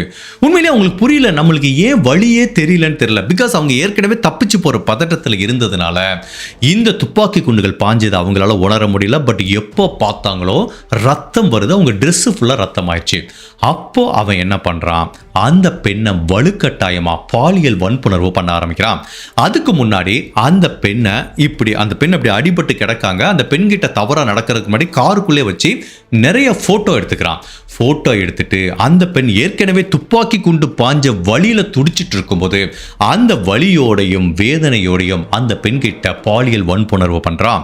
அப்படி பண்ணதுக்கு அப்புறம் அப்படி கதவை திறந்து ஒரு குப்பையை வெளியில போடுற மாதிரி ஒரு எத்துறான். அந்த பெண் அப்படி வெளியில விழுகிறாங்க. இவனோட அனுமானம் அந்த பெண் இறந்து போயிட்டாங்கன்னு நினைச்சு போயிடறான். ஸோ இது எல்லாமே ஒரு ஐசோலேட்டட் ஏரியால நடந்திருக்கு. இந்த பெண் தன்னோட உயிரை கையில பிடிச்சிட்டு மெதுவா நடந்து போறாங்க. தொலை தூரத்தில் ஒரு வீடை பார்க்குறாங்க. அந்த வீட்டுக்கு வெளியில் லைட் எரிஞ்சிட்டு இருக்கு. அந்த வீட்டோட கார் பார்க்கிங் இடத்திலே விழுந்துடுறாங்க. லக்கீலி ஒரு பெண் வீட்டை விட்டு வெளியில் வர்றாங்க. இவங்களை பார்த்து வீறிட்டு கத்துறாங்க. அப்போ இவங்க சொல்கிறாங்க, பயப்படாதீங்க, என்னை துப்பாக்கியால் சுட்டுட்டாங்க, 911க்கு கால் பண்ணுங்கிறாங்க. உடனே 911க்கு கால் பண்ணுறாங்க. ஹாஸ்பிட்டலுக்கு போகிறாங்க. இந்த வாஷிங்டன்கிற பெண்ணோட உயிரை காப்பாற்றுறாங்க. ஆக்சுவலாக இவங்களோட உயிர் எப்படி காப்பாற்றப்பட்டிருக்குன்னா, டாக்டர் என்ன சொல்கிறாங்கன்னா, இது ஒரு மெடிக்கல் மிராக்கிள் கூட சொல்லலாம். அவன் உங்களோட இடுப்பு பகுதியில் சுடும்போது கொஞ்சம் மேலே சுட்டிருக்கான். அப்போ அந்த துப்பாக்கி குண்டுகள் உங்க விழா எலும்புல பட்டு அப்படியே ரிஃப்ராக்ட் ஆயிருக்கு. அதனால தான் உங்க உயிர் காப்பாற்றப்பட்டிருக்கு அப்படிங்கிற மாதிரி சொல்றாங்க. லக்கீலி இந்த பெண் உயிர் பழச்சிட்டாங்க. பட் இதுதான் இந்த கேஸ்ல ஒரு மிக முக்கியமான தடயமா பார்க்கப்படுது. அப்பவே என்ன பண்ணிருக்காங்க, 1988லே போலீஸ் ஆஃபீஸர் இந்த பெண்ணை போய் பார்த்துருக்காங்க. அந்த பெண் இந்த நபர் கொலைகாரன் எப்படி இருப்பாங்கிறத ஃபுல்லாக சொல்கிறாங்க. அவன் ஒரு கருப்பிடத்தை சேர்ந்தவன், என்னை விட ஹைட்டு குறைவாக இருக்கிறவன், நல்ல ஆஜானுபாகுவாக இருக்கிறவங்கிற மாதிரி அவனை பற்றியான டிஸ்கிரிப்ஷன் சொல்கிறாங்க. ஸோ இந்த பெண்மணி சொல்ல அந்த கொலைகாரன் எப்படி இருப்பாங்கிற ஒரு கம்பாசிட் ஸ்கெட்சி 1988 வருடமே வரையப்பட்டிருக்கு. பட் அப்பவும் சரி, போலீஸ் எவ்வளவு முயற்சி பண்ணியும் கூட இந்த கம்பாசிட் ஸ்கெட்சை வச்சு அந்த கொலைகாரனை பிடிக்க முடியல. ஒட்டு மொத்தத்தில் 1985 1988 வரைக்கும் மொத்தம் 7 கொலைகளை பண்ணியிருக்கான். ஒரு பெண்ணை கொலை பண்ண முயற்சி பண்ணியிருக்கான். பட் அப்படி இருந்தும் அந்த கொலைகாரனை யாராலையும் பிடிக்க முடியாம இந்த வழக்கில் மேலும் எந்த சஸ்பெக்டும் இல்லாம, எந்த தடயங்களும் இல்லாம இந்த வழக்கோட ப்ராக்ரஸ் கொஞ்சம் கொஞ்சமா ஸ்லோவாயிட்டு வருது. நாட்கள் வாரமாகுது, வாரங்கள் மாதமாகுது, மாதங்கள் வருடமாகுது, ஏன் வருடங்கள் பல வருடங்கள் கூட ஆகுது. இந்த 7 பேரை யாரு கொலை பண்ணாங்கன்னு தெரியாம இந்த கேஸோட ப்ராக்ரஸ் கம்ப்ளீட்டா கோல்டு கேஸ் ஆயிருது. பட் என்ன பிரச்சனை அப்படின்னா, இந்த கேஸ் கோல்டு கேஸ் ஆனா கூட 1988க்கு அப்புறம் எந்த கொலையும் நடக்கல. அந்த கொலைகாரன் எல்லாத்தையுமே கம்ப்ளீட்டா ஸ்டாப் பண்ணதுனால மேபி இந்த மாதிரி ஒரு கொலைகள் அவன் திரும்ப பண்ணாத வரைக்கும் அந்த கொலைகாரனை பிடிக்கிறது ரொம்ப கஷ்டம் அப்படிங்கிறதுனால தான் இந்த கேஸ் வந்து கோல்டு கேஸ் ஆயிருது. பட் என்னதான் கோல்டு கேஸ் ஆனா கூட இந்த வழக்கிலையும் இந்த கேஸிலையும் கிடைச்ச அவ்வளவு தடயங்களும் அந்த எவிடன்ஸ் ரூம்ல என்னைக்காவது ஒரு நாள் இந்த கொலைகாரனை பிடிக்கிறதுக்கு பயனுள்ளதா இருக்குங்கிற மாதிரி ஒவ்வொரு எவிடன்ஸும் காத்துக்கிட்டு இருக்கு. இப்ப என்னதான் கோல்டு கேஸ் யூனிட் இந்த வழக்கை 2001ஆம் வருஷம் ரீஓபன் பண்ணி இந்த 7 கொலைகளையும் ஒருத்தன் தான் பண்ணான்னு கண்டுபிடிச்சு டிஎன்ஏ எடுத்து அவங்க கிட்ட இருக்கிற நோன் கிரிமினல் டேட்டாபேஸ்ல செக் பண்ணி பார்க்கறாங்க. அந்த கம்பாசிட் ஸ்கெட்சை வச்சு திரும்பவும் தேடி பார்க்கறாங்க. போலீஸ் எவ்வளவு முயற்சி பண்ணியும் கூட இந்த கோல்டு கேஸ் யூனிட்டாலையும் அந்த கொலைகாரனை நெருங்க முடியல. கிட்டத்தட்ட 2001ஆம் வருஷத்திலிருந்து 2006ஆம் வருஷம் வரைக்கும் கோல்டு கேஸ் யூனிட் எவ்வளவு முயற்சி பண்ணியும் கூட இந்த கேஸ் அவங்களால சால்வ் பண்ண முடியல. அப்போ கோல்டு கேஸ் யூனிட்டை சேர்ந்த ஒரு டிடெக்டிவ் என்ன பண்றாரு, சரி ஓகேப்பா இந்த கேஸை நம்மளால சால்வ் பண்ண முடியல, இது ஏதோ 1980s நடந்தது, சரி இப்போ வரைக்கும் இதை கொஞ்சம் ஓரமா வைப்போம், இதுக்கப்புறம் தீர்க்க முடியாத எவ்வளோ கேஸ் இருக்கு ரீசெண்டாக நடந்திருக்கு அதையெல்லாம் எடுத்து பார்ப்போன்னு ஒவ்வொரு கேஸா பார்த்துட்டு வரும்போது யாருமே எதிர்பார்க்காத இந்த வழக்கில் ஒரு மிகப்பெரிய திருப்பம் கிடைக்குது. அதாவது இந்த கோல்டு கேஸ் யூனிட் என்ன பண்றாங்கன்னா 2002ஆம் வருஷத்திலிருந்து 2006ஆம் வருஷம் வரைக்கும் 3 பெண்கள் கொலை செய்யப்பட்டிருக்காங்க. அந்த 3 பெண்களோட கேஸும் வந்து அன்சால்வ்டு கேஸா இருக்கு. அந்த பெண் எப்படி கொலை செய்யப்பட்டாங்கிற அந்த டீட்டெயிலை படிச்சு பார்த்த கோல்டு கேஸ் யூனிட் சும்மா மிரண்டு போயிட்டாங்க. அதாவது 1985ஆம் வருஷம் அந்த 7 பெண்கள் எப்படி கொலை செய்யப்பட்டாங்களோ கிட்டத்தட்ட அதே பேட்டர்ன்ல 2001ஆம் வருஷம் கோல்டு கேஸ் யூனிட் இந்த வழக்கை ரீஓபன் பண்ணி விசாரணை பண்ணதுக்கு அப்புறம் 2002ஆம் வருஷத்திலிருந்து 6ஆம் வருடம் வரைக்கும் கிட்டத்தட்ட 3 கொலைகள் நடந்திருக்கு. அதுவும் இதே பேட்டர்ன்ல தான் நடந்திருக்கு. 3 பெண்கள் துப்பாக்கியால சுட்டு கொலை செய்யப்பட்டிருக்காங்க. 25 கேலிபர் துப்பாக்கி 3 பெண்களையும் தவறா நடந்து கொலை பண்ணிருக்கான் ஆலிஸ் வெஹிக்கிள். அதாவது அந்த சந்துக்குள்ள தான் 3 பேரோட உடம்பையும் தூக்கி போட்டு போயிருக்காங்கிறது தெரிய வருது. இப்போ போலீஸுக்கு பயங்கர எக்ஸைட்டட் ஆச்சு. அவங்க என்ன நினைச்சாங்க, 1988க்கு அப்புறம் இந்த கொலைகாரன் எதுவுமே பண்ணலன்னு பார்த்தா இப்போ இத்தனை வருடங்களுக்கு அப்புறம் ஒரு 15 வருடங்களுக்கு அப்புறம் திரும்பவும் அவன் கொலை பண்றதை ஸ்டாப் பண்ணது எல்லாத்துக்குமே பயங்கர ஷாக்கிங்கா இருக்கு. உண்மையிலேயே நம்ம கேஸை ரீஓபன் பண்ணிட்டோம் தெரிஞ்சு இந்த கொலையை பண்றானா இல்ல இது வந்து யதார்த்தமா நடந்ததா அப்படிங்கிறது தெரியல. சரி இப்போ இந்த 2002ஆம் வருஷத்திலிருந்து 6ஆம் வருஷம் வரைக்கும் என்ன நடந்திருக்கு அப்படின்னு செக் பண்ணி பார்க்கும்போது 2002ஆம் வருஷம் 15 வயசு பெத் ஹோமிக்ஸ்ங்கிற ஒரு பெண்மணி வந்து ஃபாஸ்டர் கேர்ல இருந்திருக்காங்க. அவங்களுக்கு அம்மா அப்பா கிடையாது, ஒரு ஃபாஸ்டர் கேர்ல வளர்ந்துருக்காங்க. வீட்டை விட்டு வெளியில வந்த பெண் வீட்டுக்கு திரும்ப போல அவங்களோட அழுகிய உடல் இந்த மாதிரி ஒரு ஆலி வேஸ்குள்ள கண்டுபிடிக்கப்பட்டிருக்கு. ஸோ அதுக்கப்புறம் 2003ஆம் வருஷம் வெலரிங்கிற ஒரு பெண்மணி 35 வயசாகுது. அவங்களோட உடலும் இதே மாதிரி தான் ஒரு சந்துக்குள்ள கண்டுபிடிக்கப்பட்டிருக்கு. 2006ஆம் வருஷம் இதே மாதிரி தான் ஜெனிஷாங்கிற ஒரு பெண்மணியோட சடலம் இந்த மாதிரி சந்துக்குள்ள இருக்கிற ஒரு குப்பை தொட்டிக்குள்ள கண்டுபிடிக்கப்பட்டிருக்கு. ஸோ 2002ஆம் வருஷம் 3ஆம் வருஷம் கொலை செய்யப்பட்ட அந்த பெண்களோட உடம்புல இருக்க பயாலஜிக்கல் மெட்டீரியலை வந்து எடுத்து பார்க்குறாங்க. ஸோ அந்த பெண்கள் கிட்ட தவறா நடந்திருக்கான். பட் 2007 ஜெனிஷியாங்கிற ஒரு பெண் அவன் கொலை பண்ணி என்ன பண்ணியிருக்கான், ஒரு குப்பை தொட்டிக்குள்ள தூக்கி போட்டு போயிருக்கான். அதாவது ஒரு பாலித்தீன் கவருக்குள்ள வச்சு. பட் அந்த பெண்ணோட உடலை பிரேத பரிசோதனை பண்ணி பார்க்கும்போது இவன் அந்த பெண்ணை பாலித்தீன் கவரில் வச்சு இறுக்கமாக கட்டுற வரைக்கும் அந்த பெண் உயிரோடு இருந்திருக்காங்க. ஸோ இவன் என்னதான் துப்பாக்கியால் சுட்டா கூட மூச்சு திணறி தான் அந்த பெண்ணோட மயக்கம் ஏற்பட்டிருக்கு. அப்போ அவன் என்ன பண்ணியிருக்கான், அந்த குப்பை தொட்டி கவரை கெட்டதுக்காக ஜிப் டைன்னு சொல்லுவாங்களே, ஒரு டையை வந்து வாயில் அப்படி வச்சுட்டு கவரை கட்டியிருக்கான். அதுக்கப்புறம் அந்த டையை வச்சு அந்த குப்பை தொட்டி கட்டியிருக்கான். அதை போலீஸ் எடுக்கும்போது அதில் அவனோட சலைவாவிலேருந்து அவனோட டிஎன்ஏவை கண்டுபிடிக்கிறாங்க. ஸோ இந்த 2002ஆம் வருஷத்துலேருந்து 2006ஆம் வருடம் வரைக்கும் கொலை செய்யப்பட்ட பெண்களோட உடம்புலேருந்து கண்டுபிடிக்கப்பட்ட பயாலஜிக்கல் மெட்டீரியலும் 1985ஆம் வருஷத்திலிருந்து 88ஆம் வருஷம் வரைக்கும் கொலை செய்யப்பட்ட அந்த 7 பெண்களோட கொலைகாரனோட பயாலஜிக்கல் மெட்டீரியலையும் இந்த 2 டிஎன்ஏ ஒப்பிட்டு பார்க்கும்போது 100% மேட்ச் ஆகுது.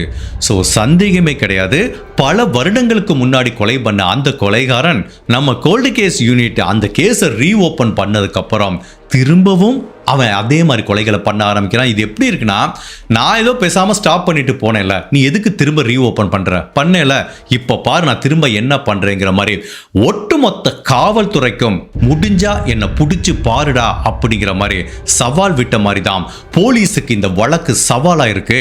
இது மட்டுமல்ல, இந்த வழக்கை பற்றி மீடியா கிட்டையும் மக்கள் கிட்டையும் பரபரப்பாக பேச ஆரம்பிக்கிறாங்க. ஒரு பதட்ட உணர்வு இருக்குமா இல்லையா? 15 வருஷத்துக்கு மேலே ஒருத்தர் கொலை பண்ணா ஸ்டாப் பண்ணான், பட் இவ்வளோ நாளைக்கு அப்புறம் திரும்பவும் இதே மாதிரி பெண்களை கொலை பண்றது எல்லா பெண்கள்கிட்டையும் ஒரு அச்ச உணர்வை ஏற்படுத்துது. அதுவும் கருப்பினத்தை சேர்ந்த பெண்கள் வீட்டை விட்டு வெளியில வர்றதுக்கே அவ்வளவு தூரம் பயந்துட்டு இருந்திருக்காங்க. இந்த கேஸை பொறுத்த வரைக்கும் இப்போ வரைக்கும் மொத்தம் 10 கொலைகள் நடந்திருக்கு. ஒரு பெண்ணை கொலை பண்ண முயற்சி பண்ண குற்றம். இவ்வளவு பெரிய கிரைம் பண்ணிட்டு ஒருத்தன் வெளியே சுத்திட்டு இருக்கானே, அவனை சும்மா விட்டுற முடியுமா அப்படிங்கிற மாதிரி இப்போ போலீஸ் இதை ரொம்ப சீரியஸா எடுக்க ஆரம்பிச்சிட்டாங்க. இது என்னமா நம்ம கோல்டு கேஸ் திரும்ப ரீஓபன் பண்ண முடியலன்னு வச்சிட்டோம் கிடையாது. இது இனிமேல் கோல்டு கேஸே கிடையாது. தொடர்ந்து இப்போ வரைக்கும் கொலை நடந்துட்டு இருக்கு. அதனால this is no more cold கேஸ்னு இப்போ இந்த வழக்கை தீர்க்கிறதுக்கு ஒரு மிகப்பெரிய டீம் ஃபார்ம் பண்றாங்க. ஒரு திறமையான போலீஸ் அதிகாரியை அப்பாயின்மெண்ட் பண்றாங்க. அவருக்கு கீழே லாஸ் ஏஞ்சல்ஸ்ல இந்த மாதிரி ஹாமசைட் டிடெக்டிவ் 10 பேர் திறமையான அதிகாரியை போடுறாங்க. நீங்க எல்லா கேஸையும் மறந்துருங்க. நீங்க என்ன பண்ணுவீங்களே தெரியாது. இவன் இன்னொரு பெண்ணை கொலை பண்றதுக்குள்ளேயும் இவனை பிடிச்சே ஆகணும் அப்படிங்கிற மாதிரி ஒரு முடிவு பண்றாங்க. இப்போ ஃபர்ஸ்ட் இந்த டீம் என்ன பண்றாங்கன்னா, ஓகே அவன் இப்ப திரும்ப கொலை பண்ண ஆரம்பிக்கிறான். நம்ம கிட்ட கிரிமினல் டேட்டா பேஸ் வந்து இப்ப நிறைய இருக்கும். அதாவது ஒரு 15 வருஷத்துக்கு முன்னாடி செக் பண்ணதுக்கும் இப்ப செக் பண்ணதுக்கும் நிறைய இருக்கு. இப்ப டிஎன்ஏ டெக்னாலஜில நிறைய வளர்ந்துருக்கு. எத்தனையோ பேர் ஜெயிலுக்கு வந்துட்டு போயிருவாங்க. அதனால இவன் மேபி ஏற்கனவே ஜெயிலுக்கு போயிட்டு வந்தவனா இருந்தா இவனோட டிஎன்ஏ மேட்ச் ஆகணும். இந்த கொலைகாரனோட டிஎன்ஏவை அவங்க கிட்ட இருக்கிற நோன் கிரிமினல் டேட்டா பேஸ்ல அப் டு டேட் 2007 வருஷம் வரைக்கும் இருக்கிற கிரிமினலோட செக் பண்ணி பார்க்கறாங்க. பட் அன்ஃபார்ச்சுனேட்டா யாரு கூடயும் மேட்ச் ஆகல. இந்த டயத்தில் வந்து இந்த வழக்கை பத்தி மீடியால பரபரப்பா பேச ஆரம்பிக்கிறாங்க. இந்த கிரைம் பத்திரிகையாளர்கள் இருக்காங்களா, கிரைம் ஜேர்னலிஸ்ட், அவங்க வந்து பாத்தீங்கன்னா ரொம்ப டீப்பா போய் ஒரு போலீஸ் அதிகாரி மாதிரி இன்வெஸ்டிகேட் பண்ணுவாங்க. அந்த மாதிரி தான் இந்த பத்திரிகையாளர்கள் தான் என்ன பண்ணுவாங்கன்னா, ஒவ்வொரு தொடர் கொலையாளிக்கும் ஒரு பேரை கொடுப்பாங்க. கிரீன் ரிவர் கில்லரு, டெட் பண்டிக்கு ஒரு பேர், எல்லாமே அவங்க தான் ஒரு நிக் நேம் கொடுப்பாங்க. அந்த மாதிரி தான் இந்த கொலைகாரனுக்கு அவங்க ஒரு பேர் கொடுக்குறாங்க. கிரிம் ஸ்லீப்பருங்கிற ஒரு வித்தியாசமான பேரை கொடுக்குறாங்க. அந்த பேர் அமெரிக்கா ஃபுல்லா பரபரப்பா இருக்கு. இப்போ இந்த கிரிம் ஸ்லீப்பர் அப்படின்னு சொல்லப்படுற அந்த கொலைகாரனை போலீஸ் வலை வீசி தேட ஆரம்பிக்கிறாங்க. இது வரைக்கும் வந்து அவனை பிடிக்கவே முடியல. சரி நம்ம ஒன்று பண்ணுவோம், பொதுமக்கள்கிட்ட போய் உதவி கேட்போம். $5 லட்சம், கிட்டத்தட்ட $500,000 பரிசு தொகை தர்றோம். இந்த கொலைகாரனை பத்தி தகவல் தெரிஞ்சா கண்டுபிடிச்சு கொடுங்கிற மாதிரி பொதுமக்கள்கிட்ட உதவி கேட்குறாங்க. சும்மா சொன்னா எப்படி, ஏதாவது ஒரு கம்பாசிட் ஸ்கெட்ச் கொடுக்கணும்ல. நீங்க நல்லா ஞாபகப்படுத்தி பாருங்க, ஒரே ஒரு பெண்மணி இவங்கிட்ட இருந்து தப்பிச்சிருக்காங்க. 1988 அந்த பெண்மணி சொல்ல ஒரு கம்பாசிட் ஸ்கெட்ச் வரைஞ்சிருக்காங்க. பட் என்ன பிரச்சனைனா, அது ஒரு 15-20 வருஷம் பழைய ஸ்கெட்ச். இப்போ அந்த கொலைகாரனுக்கு வயசாயிருக்குமா, இப்போ அந்த கொலைகாரன் எப்படி இருப்பான் அப்படிங்கிறத 1988 வரைஞ்ச கம்பாசிட் ஸ்கெட்சை வச்சு அவனோட ஏஜ் எப்படி ப்ராக்ரஸ் ஆயிருக்கணும் ஒரு 2-3 ஒரு கம்பாசிட் ஸ்கெட்ச் வரைஞ்சி மொத்தம் ஒரு 3 போட்டோவா இந்த லாஸ் ஏஞ்சல்ஸ்ல இருக்க எல்லா பில் போர்டுலையும் அனௌன்ஸ் பண்றாங்க. இவன் யாருன்னு கண்டுபிடிச்சு கொடுங்க, $5 லட்சம் பரிசு தர்றோங்கிறாங்க. அதை எல்லாத்தையும் தாண்டி போலீஸ் என்ன பண்றாங்கன்னா, இதுல 3வது பார்பராங்கிற ஒரு பெண் கொலை செய்யப்பட்டப்போ ஒருத்தன் ஃபோன் பண்ணி சொன்னான் பாத்தீங்களா, அவன் தான் அந்த கொலைகாரனா இருக்கணுங்கிறது போலீஸோட அனுமானம். பிகாஸ் அவன் சொன்ன தகவல் எல்லாமே முன்னுக்கு பின் முரணா இருந்தது. அந்த கொலை பண்ண நபரோட ஆடியோ கால் இருக்குல்ல, அதையும் வந்து நிறைய டிவி ரேடியோல ஒளிபரப்புறாங்க. இந்த குரல் உங்களுக்கு பரிச்சயமா இருந்தா போலீஸை கான்டாக்ட் பண்ணுங்க. ஒரு பக்கம் பாத்தீங்கன்னா பரிசு தொகை தர்றாங்க, பில் போர்டுல கொடுக்குறாங்க, அதுக்கப்புறம் அந்த கொலைகாரனை பத்தி டிவி நியூஸ் பேப்பர் கொடுக்குறாங்க, ஆடியோ பப்ளிஷ் பண்றாங்க. பட் போலீஸ் எவ்வளவு முயற்சி பண்ணியும் பொதுமக்கள் கிட்ட இருந்து இவன் தான் கொலைகாரன், இவன் தான் சஸ்பெக்ட்னு ஒரு ஃபோன் கால் கூட வரல. இது போலீஸுக்கு பயங்கரமான அதிர்ச்சியையும் ஆச்சரியத்தையும் உண்டு பண்ணுது. உண்மையிலேயே நம்ம எப்படிப்பா அந்த கொலைகாரனை மிஸ் பண்ணிட்டோம் அப்படிங்கிற மாதிரி திங்க் பண்றாங்க. சரி இப்படி பண்ணி பார்ப்போம், அந்த கொலைகாரன் ஒரு ஆரஞ்சு கலர் கார் வச்சிருந்தால, இந்த மாதிரி ஆரஞ்சு கலர்ல மேல 2 கோடு போட்ட மாதிரி யாராவது காரு ரிஜிஸ்டர் பண்ணிருக்காங்களான்னு செக் பண்ணி பார்த்தா அந்த மாதிரி எந்த ரெக்கார்டையும் லாஸ் ஏஞ்சல்ஸ்ல கண்டுபிடிக்க முடியல. இப்படியே சில வருடங்கள் உருண்டோடி போது ஜூன் மாசம் 30ஆம் தேதி 2010ஆம் வருஷம் வருது. போலீஸ் டயர்ட் ஆயிட்டாங்க. பட் இந்த கொலைகாரன் என்ன பண்றான், 2006ஆம் வருஷத்துக்கு அப்புறம் அந்த கொலையை ஸ்டாப் பண்ணிடான். இது வரைக்கும் 10 பேரை கொலை பண்ணியிருக்கான், ஒரு பெண்ணை கொலை பண்ண முயற்சி பண்ணியிருக்கான். அவனை போலீஸ் பிடிக்க முடியல, எவ்வளவோ முயற்சி பண்ணி. அப்போ 2010ல் டிஎன்ஏ டெக்னாலஜி அடுத்த லெவலுக்கு போகுது. என்ன வருதுன்னா, ஃபெமிலியல் மேட்ச் அப்படிங்கிற ஒரு கான்செப்ட் வருது. ஜெனட்டிக் ஜெனியாலஜிங்கிறது அதோட அட்வான்ஸு. அதுக்கு முன்னாடி ஃபெமிலியல் மேட்ச் அப்படிங்கிற மாதிரி ஒரு டெக்னாலஜி வருது. அது என்ன அப்படின்னா, இப்போ கொலைகாரனோட டிஎன்ஏ இருக்கு, அது யார் கூடயும் மேட்ச் ஆகல, தட் இஸ் பர்ஃபெக்ட்லி ஃபைன். இப்போ கொலைகாரனுக்கு சொந்தக்காரன் ஒருத்தர் இருக்கான், அண்ணன் தம்பி இருப்பான். இப்போ அவனோட டிஎன்ஏ எடுத்து மேட்ச் பண்ணி பார்த்தா பார்ஷியல் மேட்ச் கிடைக்கும். அப்போ என்ன அர்த்தம் அப்படின்னா, அந்த தம்பிக்காரன் கொலைகாரன் கிடையாது, மேபி அவனுக்கு சொந்தமான ஒருத்தன் கொலைகாரனா இருக்கலாங்கிற மாதிரி தேடி பார்க்கலாங்கிற மாதிரி முடிவு பண்றாங்க. ஸோ நான் ஒரு சிம்பிள் எக்ஸாம்பிளா இந்த ஃபெமிலியல் டிஎன்ஏ பத்தி எக்ஸ்பிளைன் பண்றேன். ஃபார் எக்ஸாம்பிள், இப்போ ரமேஷ்னு ஒருத்தன் கொலைகாரன் இருக்கான். இப்போ அந்த கொலைகாரன் ரமேஷோட டிஎன்ஏ இருக்கு. பட் அந்த ரமேஷ் எங்க இருக்கான்னு தெரியல, அவங்களோட மேட்ச் பண்ணவே முடியல. அப்படி இந்த கொலைகாரனோட மேட்ச் பண்ணிட்டு வரும்போது சுரேஷ் அப்படிங்கிற ஒருத்தனோட டிஎன்ஏ கூட மேட்ச் ஆகுது. ஆனா அது பாதி தான் மேட்ச் ஆகுது. அப்போ அந்த சுரேஷை கூப்பிடுறாங்க. அவன் என்ன சொல்றான், சார் என் கூட பிறந்த ஒரு சகோதரர் இருக்கான் அப்படின்னு. இப்போ அவனை போய் செக் பண்ணி பார்த்தா அவன் தான் ஆக்சுவல் கொலைகாரன் ரமேஷ். அவங்க கூட 100% மேட்ச் ஆயிருக்கு. ஸோ இதுதான் போலீஸ் கண்டுபிடிக்க முயற்சி பண்றாங்க. அப்போ என்ன பண்றாங்க, அவங்க கிட்ட இருக்க நோன் கிரிமினல் டேட்டா பேஸ் இருக்க, அதுல ஏற்கனவே செக் பண்ணி பார்த்தாங்க ஃபுல் மேட்ச். இப்போ என்ன ஒன்று பண்ணுவோம், ஃபெமிலியல் மேட்ச், அதாவது பார்ஷியல் மேட்ச் ஏதாவது கிடைக்குதான்னு பார்க்கலாங்கிற மாதிரி லாஸ் ஏஞ்சல்ஸ் டிபார்ட்மெண்ட்ல இருக்க எல்லா டிஎன்ஏவையும் கொலைகாரன் டிஎன்ஏவோட பார்ஷியல் மேட்ச் வந்து செக் பண்றாங்க. அப்படி ஒன்னு ஒன்னா செக் பண்ணிட்டு வரும்போது ஃபைனலா ஜூலை மாசம் 2010 ஒரு சூப்பரான மேட்ச் கிடைக்குது. ஜெயிலில் இருக்கிற ஒரு கைதி கூட இந்த கொலைகாரனோட டிஎன்ஏ பார்ஷியலாக மேட்ச் ஆகுது. ஸோ ஜெயிலில் இருக்க அந்த கைதியோட பேர் கிறிஸ்டோபர் ஃப்ராங்க்லின். அவனுக்கு கிட்டத்தட்ட ஒரு 25-30 வயசு ஆகுது. இப்போ அந்த நபரை கூப்பிட்டு விசாரிக்கிறாங்க. அவன் என்ன சொல்கிறான், சார் எனக்கு இந்த கொலைக்கு எந்த சம்மந்தமும் இல்லைங்கிறான். பட் போலீஸுக்கு நல்லாவே தெரியுது 1980s அவன் சின்ன பையனாக இருந்திருப்பான். ஸோ இவன் வந்து அந்த கொலையை பண்ணியிருக்கிறதுக்கு வாய்ப்பு இல்லை. இவன் கொலையை பண்ணலனா இந்த கிறிஸ்டோபர் ஃப்ராங்க்லினுக்கு சொந்தமான ஒரு நபர் ஏன் இந்த கொலையை பண்ணியிருக்க கூடாது அப்படிங்கிற மாதிரி தான் திங்க் பண்றாங்க. இந்த கிறிஸ்டோபர் ஃப்ராங்க்லின் எதுக்காக ஜெயிலுக்கு வந்தானா, சட்டத்திற்கு புறம்பா ஆயுதங்கள் வச்சு இந்த குற்றத்துக்காக அவன் அரெஸ்ட் பண்ணியிருக்காங்க. 1980s 2000 இந்த லா அமெரிக்காவில் எப்படி இருந்துச்சுன்னா, அதாவது சின்ன சின்ன குற்றம் பண்ணிட்டு வர்றவங்ககிட்டலாம் டிஎன்ஏ வாங்க மாட்டாங்க. பட் இந்த மாதிரி ஆயுதம், சட்டத்துக்கு புறம்பா ஆயுதம் வச்சிருந்தவங்கள அரெஸ்ட் பண்ணாங்கன்னா கண்டிப்பாக அதுக்கு டிஎன்ஏ வாங்குவாங்க. கொலைகாரன் இருந்து டிஎன்ஏ வாங்குவாங்க. ஸோ அதனால தான் இந்த கிறிஸ்டோபர் கிட்ட இருந்து டிஎன்ஏ வாங்கியிருக்காங்க. அந்த டிஎன்ஏ பார்ஷியலாக மேட்ச் ஆகுது. அப்போ அந்த கிறிஸ்டோபர் கிட்ட கேட்குறாங்க, தம்பி உங்கள் வீட்டில் யார் இருக்கா, உன் சகோதரர் யாராவது இருக்கான்னு கேட்டால், இல்லை எனக்கு யாருமே கிடையாது, நான் ஒரே பையன் தான் இருக்கேன் அப்படிங்கிற மாதிரி சொல்கிறான். சரி உங்கள் அப்பா பேர் என்னன்னு கேட்குறாங்க. என்னோட அப்பா பேர் லானி ஃப்ராங்க்லின்ங்கிறாங்க. எங்கள் அப்பா வந்து ஒரு கார் மெக்கானிக்காக இருக்காரு சார்ங்கிற மாதிரி சொல்கிறாங்க. அவங்க அப்பாவோட ஏஜை வச்சு பார்க்கும்போது 1980s ஒரு யங்கர் ஏஜில் இருந்திருப்பாரு. அப்போ ஒருவேளை இந்த கிறிஸ்டோபர் ஃப்ராங்க்லினோட அப்பா அந்த லானி ஃப்ராங்க்லின் ஏன் இந்த கொலைகாரனாக இருக்கக்கூடாது அப்படிங்கிற ஒரு சின்ன சந்தேகம் போலீஸ்க்கு வர ஆரம்பிக்குது. அப்போ அந்த அப்பா ஃப்ராங்க்லின்கிற நபரை பற்றி விசாரிக்கிறாங்க. அவனை பற்றியான ரெக்கார்டு எடுக்கிறாங்க. அவனுக்கு பின்னாடி ஏதாவது கிரிமினல் ரெக்கார்டு இருக்குன்னு பார்த்தா அவன் பேசிக்காவே ஒரு காரை திருடுறவன், கார் ஸ்டீலர். காரை திருடின குற்றத்துக்காக பலமுறை ஜெயிலில் வந்திருக்கான். பட் ஒரு டைம் கூட ஜெயில் அத்தாரிட்டிஸ் அவனோட டிஎன்ஏ சாம்பிள் வாங்கல. அதுக்குரிய காரணம் என்னன்னா, நான் ஏற்கனவே சொன்ன மாதிரி இந்த மாதிரி சின்ன சின்ன திருட்டு குற்றத்துக்கு வர்றவங்களுக்கு, ஜெயிலுக்கு வரவங்ககிட்ட டிஎன்ஏ வாங்க மாட்டாங்க. அதனால தான் லானி ஃப்ராங்க்லின்கிற இந்த நபர் பலமுறை ஜெயிலுக்கு வந்தா கூட அந்த நபரோட டிஎன்ஏ போலீஸ் கிட்ட இல்லை. 1988 வரைஞ்ச கம்பாசிட் ஸ்கெட்சையும் லானி ஃப்ராங்க்லினோட அந்த போட்டோவையும் ஒப்பிட்டு பார்க்குறாங்க. ஓரளவு மேட்ச் ஆகுது.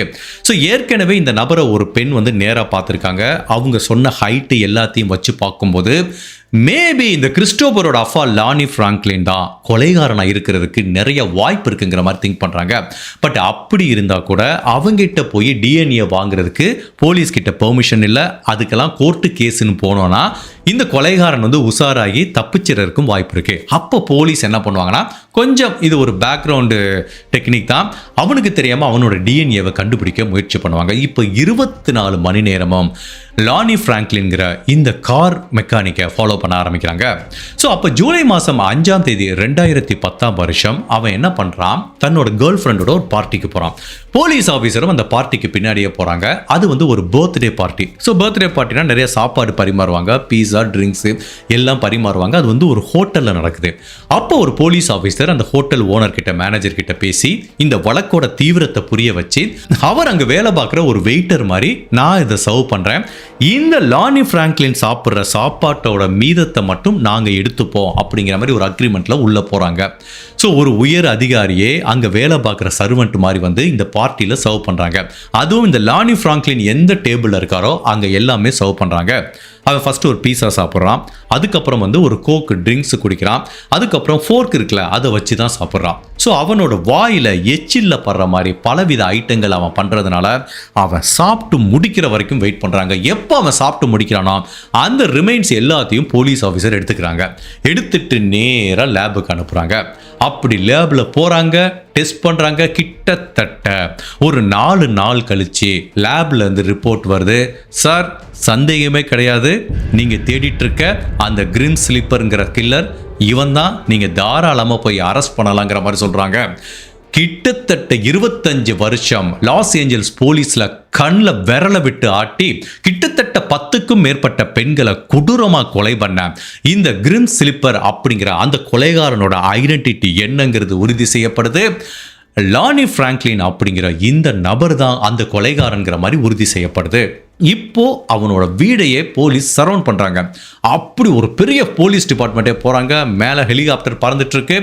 அந்த நபர் எந்தவித பதட்டமும் இல்லாம போலீஸ் கிட்ட சரண்டர் ஆகிறாரு. இப்போ நேரா விசாரணைக்காக கூட்டிட்டு போறாங்க. விசாரணை பண்றாங்க. நீங்க என்னை எதுக்கு அரெஸ்ட் பண்ணிட்டு வந்தீங்கன்னு எனக்கு தெரியாது அப்படிங்கிறாரு. இப்போ போலீஸ் என்ன பண்றாங்க, இதுல விக்டிம் இருக்காங்களா அவங்களோட ஒவ்வொரு போட்டோவையும் காமிக்கிறாங்க. இந்த பெண்ணை உனக்கு தெரியுமா? தெரியாது. இந்த பெண்ணை தெரியுமா? தெரியாது. எனக்கு நிறைய பெண்களை தெரியும் சார், பட் நீங்கள் சொல்கிற இந்த பெண்கள்லாம் யாருன்னே எனக்கு தெரியாது சார். இவங்க கொலைக்கு எனக்கு எந்த சம்மந்தமும் இல்லை. நீங்கள் தப்பாக அரெஸ்ட் பண்ணிட்டு வந்துட்டீங்க சார் அப்படிங்கிற மாதிரி சொல்கிறான். இதில் சம்மந்தப்பட்ட அந்த 10 பெண்களோட ஃபோட்டோவையும் வைக்கிறாங்க. எனக்கு யாரையுமே தெரியவே தெரியாதுங்கிறான். பட் இவன் பொய் சொல்கிறாங்கிறது நல்லா இருக்கு தெரியுது. பிகாஸ் டிஎன்ஏ வந்து மேட்ச் ஆயிடுச்சு. அப்போ போலீஸ் அவங்ககிட்ட கேட்குறாங்க, இந்த டிஎன்ஏனா உனக்கு என்னன்னு தெரியுமான்னு கேட்குறாங்க. தெரியுமே சார், அது கொஞ்சம் யூனிக்காக இருக்கும் ஒவ்வொருத்தவங்களுக்கும். அதாவது நம்ம ஃபிங்கர் பிரிண்ட் மாதிரி டிஎன்ஏவும் யூனிக்காக இருக்குங்கிறாங்க. இந்த 10 பெண்களோட உடம்புலையும் உன்னோட டிஎன்ஏ தான் கண்டுபிடிக்கப்பட்டது அப்படிங்கிறாங்க. பயங்கர ஷாக் ஆகிட்டான். அதுக்கு அவங்ககிட்ட பதில் இல்லை. அதெல்லாம் எனக்கு தெரியாது சார், அது எப்படி வந்துச்சுன்னு எனக்கு தெரியாது, எனக்கு இதுக்கு எந்த சம்மந்தமும் இல்லைங்கிறான். போலீஸ் பல மணி நேரம் இவனை விசாரணை பண்ணா கூட, கடைசி வரைக்கும் இவ்வளவு தடயங்கள் இருந்தா கூட இந்த கொலையை நான் பண்ணவே இல்லைங்கிற மாதிரி அடம் பிடிக்கிறான். பட் டிஎன்ஏ எவிடன்ஸ் பக்காவா இருக்கு. பட் இருந்தாலும் இவனுக்கு அகைன்ஸ்டா நிறைய தடயங்களை கலெக்ட் பண்ணணுங்கிறதுக்காக இந்த லானி பிராங்க்லினோட வீட்டுக்கு போறாங்க. அவனோட வீடை 3 நாள் பெர்மிஷன் வாங்கிட்டு சல்லடை போட்டு தேடுறாங்க. அவனோட கராஜில் பார்த்தீங்கன்னா ஒரு அட்டைப்பெட்டிக்குள்ள அவ்வளவு போட்டோ கண்டுபிடிக்கிறாங்க. கிட்டத்தட்ட ஒரு 180 பெண்களோட போட்டோ, எல்லாமே கருப்பினத்தை சேர்ந்த பெண்கள். போலீஸோட லிஸ்ட்ல 10 பேர் தான் இருக்காங்க. பட் கண்டுபிடிக்கப்பட்டது 180 போட்டோ. இதை எல்லாத்தையும் தாண்டி ஒரு போட்டோ கண்டுபிடிச்சாங்க பாருங்க, அங்கேயே இந்த கேஸ் க்ளோஸ்டு. உங்களுக்கு ஞாபகம் இருக்குமா தெரியல, ஒரு பெண்ணை இவன் கடத்திட்டு போய் கொலை பண்ணப்போ அந்த பெண் தப்பிச்சு வந்தாங்கல்ல, அவங்க சொல்லி தான் கம்பாசிட் ஸ்கெட்ச் வரைஞ்சாங்களா, அந்த பெண்ணை பாலியல் வன்புணர்வு பண்றதுக்கு முன்னாடி போட்டோ எடுத்தான்னு சொன்னேன்ல, அந்த போட்டோவை அவனோட வீட்டுக்குள்ள கண்டுபிடிக்கிறாங்க. அந்த பெண் உடம்புல எங்க பார்த்தாலும் ரத்தமா இருக்கு. அப்படி உயிர் பயத்துல இருக்காங்க. ரத்தம் வெளியில போயிட்டு இருக்கு. அதோட அந்த பெண் கிட்ட பாலியல் வன்புணர்வு பண்ணால அந்த போட்டோவை அவனோட வீட்டுக்குள்ள கண்டுபிடிக்கிறாங்க. அதை எல்லாத்தையும் தாண்டி 10 கொலைகளையும் பண்றதுக்காக பயன்படுத்தின 25 கேலிபர் துப்பாக்கியை கண்டுபிடிக்கிறாங்க. அதை பேலிஸ்டிக் டெஸ்ட் பண்றாங்க. அதுவும் 100% மேட்ச் ஆகுது. ஸோ இந்த 2 எவிடன்ஸ் போதும் இந்த 10 கொலைகளையும் இவன் தான் பண்ணாங்கிறத நிரூபிக்கிறதுக்கு. ஏற்கனவே டிஎன்ஏ எவிடன்ஸ் இருக்கு. அது ஓகே, இவன் என்னதான் கன்ஃபெஷன் பண்ணாம இருந்தா கூட இவன் தான் கொலைகாரன். இப்ப போலீஸுக்கு இருக்கிற பதட்டம் என்னன்னா, இவனோட வீட்டுக்குள்ள 180 பெண்களோட போட்டோவை கண்டுபிடிச்சிருக்காங்க. அவங்கெல்லாம் யாருப்பா அப்படிங்கிற கொஸ்டின் வருது. இந்த பெண்களெல்லாம் தூக்கலாம் அப்படின்னு முடிவு பண்ணி வச்சிருந்தானா? இல்ல, இந்த 10 பெண்களை கொலை பண்ண மாதிரி இந்த 180 பெண்களையும் அவன் கொலை பண்ணிட்டானா அப்படிங்கிற ஒரு பதட்டம் வருது.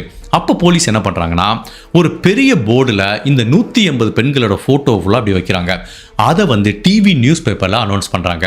உங்க குடும்ப உறவுகளோ, நண்பர்களோ, சகோதர சகோதரியோ, காதலியோ, மனைவியோ இந்த போட்டோஸ்ல இருந்தா, அவங்க மிஸ் ஆயிருந்தா உடனே போலீஸை கான்டாக்ட் பண்ணுங்கிற மாதிரி சொல்றாங்க. அப்படி போலீஸ் கேட்கும்போது கிட்டத்தட்ட 35க்கும் மேற்பட்ட பெண்களோட உறவினர்கள் வந்து இந்த பெண்கள் மிஸ் ஆயிருக்காங்க அப்படிங்கிற மாதிரி சொல்றாங்க.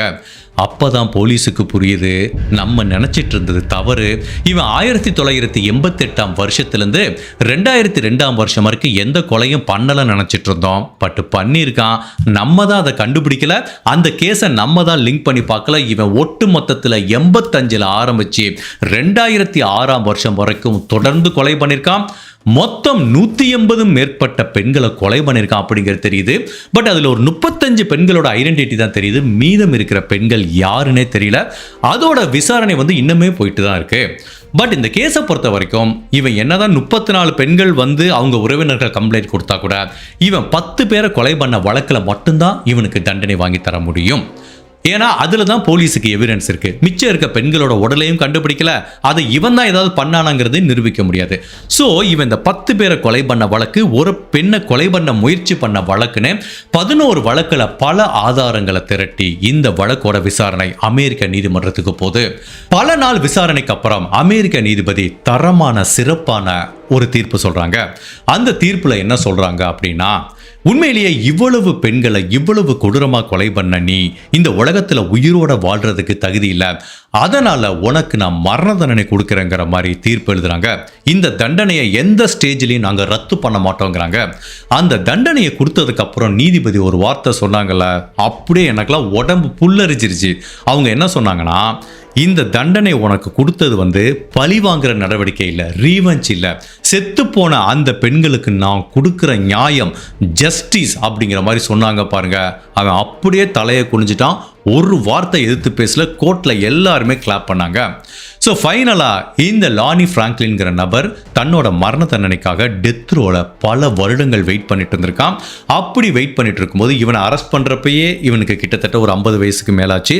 பல வருடங்கள் டெத் ரோல வெயிட் பண்ணிட்டு இருக்கும்போது 2020ஆம் வருஷம் இவனுக்கு உடல்நிலை சரியில்லாமல் ஜெயிலேயே இறந்து போயிடுறான். பட் என்ன ஒரு வருத்தமான விஷயம் என்ன அப்படின்னா, இவனோட மரணம் இயற்கையாக நிகழ்ந்திருக்கு. பட் இவ்வளோ பேரை கொடுமையாக சித்திரவு பண்ண அந்த கொலைகாரங்கள் ஒரு ஆக்சுவல் மரண தண்டனையை ஃபேஸ் பண்ணும்போதுதான் ஒரு மரணம் எப்படி இருக்கும், அது எந்த விதமான பயத்தை கொடுக்கும், எந்த விதமான உணர்வை கொடுக்கும், நம்ம இவ்வளோ பேரை கொலை பண்ணியிருக்கோமே அப்போ அவங்களுக்கும் அந்த உணர்வு இருந்திருக்குமே அப்படிங்கிற பயத்தை வந்து இவன் கடைசி வரைக்கும் ஃபீல் பண்ணாமே இறந்து போனது எல்லாத்துக்குமே கொஞ்சம் வருத்தமான விஷயம்தான். இந்த கொலைகாரனை இவ்வளோ நாள் வெளியே விட்டதே தப்பு தான். பட் இருந்தாலும் அட்லீஸ்ட் இப்போ அரெஸ்ட் பண்ணதுனால தான் எவ்வளவோ பெண்களோட உயிர் வந்து காப்பாற்றப்பட்டிருக்கு. இந்த கேஸ்ல நான் சொல்லியிருந்தேன், இவன் ஒரு ஆரஞ்சு கலர் கார் வச்சிருந்தான். அதை எப்படி லிங்க் பண்ணாம இருந்தாங்க? ஒரு யூனிக்கான கார்ல அதை வந்து யாரு ரிஜிஸ்ட்ரேஷன் பண்ணா கண்டுபிடிச்சிருக்கலாமே அப்படின்னு பார்த்தா ஏன் அதை கண்டுபிடிக்க முடியலனா, இவன் வீட்டில் தங்கிட்டு பக்கத்து வீட்டில் தங்கி இருக்க நபர் என்ன சொன்னார்னா, இவன் வந்து காரை வந்து கஸ்டமைஸ் பண்ணிட்டே இருப்பானா. இப்போ யாராவது ஒருத்தர் வந்து என்னோட கார் ஃபுல்லா ரிப்பேர் ஆயிடுச்சுப்பா வித்து கொடுன்னு சொன்னாங்கன்னு வச்சுக்கோங்களேன், அந்த காரை குறைஞ்ச விலைக்கு வாங்கி இதுதான் அந்த காரா அப்படின்னு தெரியாத மாதிரி கம்ப்ளீட்டாக கஸ்டமைஸ் பண்ணி யூஸ் பண்ணுவானா. அந்த மாதிரி தான் இவன் அந்த ஆரஞ்சு கலர் காரை யூஸ் பண்ணியிருக்கான். பட் எப்போ ஆரஞ்சு கலர் காரில் வந்த ஒரு நபரால் தான் இந்த கொலை பண்ணுறாங்க அப்படிங்கிற தகவல் தெரிய வருதோ உடனே அந்த காரை கஸ்டமைஸ் பண்ணி மாற்றிருக்கான். அதனால தான் இந்த ஆரஞ்சு கலர் காரை வச்சு போலீஸால் அவனை ரீச் பண்ண முடியல. இந்த கேஸை பற்றி நான் என்ன ஃபீல் பண்ணுறேன்னா, போலீஸ் சந்தேகப்பட்ட மாதிரி தான் நானும் சந்தேகப்படுறேன். இவன் 1988ஆம் வருஷத்துக்கு அப்புறம் கொலை பண்ணுறதை நிப்பாட்டியிருக்க மாட்டான். மேபி இந்த ஆலிவேஸ் அந்த சந்துக்குள்ள போய் கொலை பண்றதெல்லாம் மாத்திட்டு வேற சைடு போய் பண்ண ஆரம்பிச்சிருப்பான். என்ன பண்ணான்னு தெரியல. ஒருவேளை இந்த 180 போட்டோல இருக்க பெண்களையும் அவன் கொலை பண்ணிருக்க வாய்ப்பு இருக்கு. பிகாஸ் அவனோட கலெக்ஷன்லாம் பாத்தீங்கன்னா அவன் யாரை கொலை பண்ண போறோம் அப்படிங்கிறது பிளான் பண்ணி பண்ணல. அப்படியே ஆண்டு வேலை பிக்கப் பண்றான், அவங்கள வந்து தவறா நடந்து கொலை பண்ணிடான். ஸோ அதுக்கப்புறம் அந்த பெண்களை வந்து போட்டோ எடுத்து வச்சுக்கிறான். இதுல இருந்து என்ன தெரியுதுன்னா, இவன் இவ்வளவு பேரை கொலை பண்ணிட்டு தான் போட்டோ எடுக்கிறான், இல்ல கொலை பண்ண போறதுக்கு முன்னாடி போட்டோ எடுத்ததுனால. என்னோட பெஸ்ட் கெஸ், இந்த 180 பெண்களும் உயிரோடு இருக்கிறதுக்கு வாய்ப்பு இல்ல. இவன் இந்த 180 பெண்களையும் கொலை பண்ணிருக்க வாய்ப்பு இருக்கு. அப்படி இவன் இந்த 180 கொலையும் இவனே பண்ணியிருந்தா உண்மையிலேயே அமெரிக்க வரலாற்றிலே one of the most notorious and dangerous serial கில்லர்னு கூட இவனை சொன்னா அது மிகையா இருக்காது. பட் இந்த கேஸ்ல கடைசி வரைக்கும் இந்த கொலைகளை நான் தான் பண்ணேங்கிற மாதிரி அவன் சொல்லவே இல்லை, கன்ஃபெஷன் பண்ணவே இல்லை. ஒருத்தவங்க கன்ஃபெஷன் பண்ணிக்கிட்டாதான் மோட்டிவ் என்னன்னு சொல்லுவாங்க. ஸோ போலீஸோட அனுமானம் என்னன்னா, இவனோட மோட்டிவ் என்ன, பலவித பெண்கள் கிட்ட தவறாக நடக்கணும். ரெண்டாவது, கருப்பினத்தை சேர்ந்த பெண்களை தான் இவனுக்கு பிடிச்சிருக்கு. ப்ளஸ் அந்த பெண்கள் மேலே உடல் ரீதியான தொடர்பில் இன்ட்ரெஸ்ட் இருந்தால் கூட அந்த பெண்கள் மேலே அளவு கடந்த வெறுப்பு இருந்திருக்கு. அதனால தான் அந்த சர்வைவர்கிட்டயே ஏமா நீங்கள்லாம் இப்படி பண்ணுறீங்க அப்படிங்கிற மாதிரி ஒரு வெறுப்புணர்ச்சியை காட்டியிருக்கான். ஒட்டுமொத்தத்தில் இந்த பெண்கள் மேலே இருக்க வெறுப்புனாலையும் காம உணர்வுனாலையும் ஒரு டாமினேஷன் ஃபீலிங்னாலையும் சில பேருக்கு பார்த்தீங்கன்னா கொலை பண்ணுறதே ஜாலியாக இருக்கும், இன்ட்ரெஸ்டாக இருக்கும். அந்த மாதிரி கொடூரமான ஒரு எண்ணம் இவனோட மனசுலையும் இருந்திருக்கு. கொன்றதுக்கு இதுதான் மோட்டிவா இருக்கும் அப்படிங்கிறது போலீஸோட அனுமானம். ஸோ இந்த கிரிம் ஸ்லீப்பர் மாதிரி எவ்வளவோ கொலைகாரங்க சமூகத்துல நம்மளுக்கும் தெரியாம நல்லவங்க மாதிரி தான் உளவிட்டு இருக்காங்க. ஈவன் இவனை அரெஸ்ட் பண்ணப்போ பக்கத்து வீட்டுக்காரங்களா நம்பவே இல்லை. அவங்க சொல்ற ஸ்டேட்மெண்ட் என்னன்னா, சார் ஒரு சாதாரண மெக்கானிக் சார், பல வருடம் அந்த வீட்டில் இருக்கான், போவான் வருவான், எங்களுக்கு எல்லாத்துக்கும் ஹெல்ப் பண்ணுவான், அவ்வளவு நல்ல மனுஷனா இருந்திருக்கான். இவன் இவ்வளோ பெரிய கிரைமை பண்ணியிருக்கான்னு யாராலையும் நம்ப முடியல. பிகாஸ் இந்த மாதிரி பலவிதமான மனித மிருகங்கள் ஒரு நல்லவங்கிற போர்வைக்கு பின்னாடி தான் ஒளிஞ்சிட்டு இருக்காங்க. ஸோ பெண்கள் நம்மளை தான் நம்ம சேஃப்கார்டு பண்ணிக்கணும், நம்ம பாதுகாப்பை நம்ம தான் உறுதிப்படுத்தணும். ஸோ உண்மையிலேயே ரொம்ப வித்தியாசமான பலவித குழப்பங்களும் திருப்பங்களும் நிறைஞ்ச இந்த கிரிம் ஸ்லீப்பர் அப்படிங்கிற சீரியல் கில்லர் கேஸை பற்றி நீங்கள் என்ன நினைக்கிறீங்க? இந்த கேஸ் ரொம்ப த்ரில்லிங்காக இன்ட்ரெஸ்டிங்காக இருந்துச்சு நீங்கள் ஃபீல் பண்ணீங்கன்னா உங்கள் நண்பர்கள்கிட்டையும் குடும்ப உறவுகள்கிட்டையும் ஷேர் பண்ணுங்கள். இந்த மாதிரி அனதர் வித்தியாசமான கேஸில் உங்களை சந்திக்கிறேன். Till then stay safe, take care, பாய்.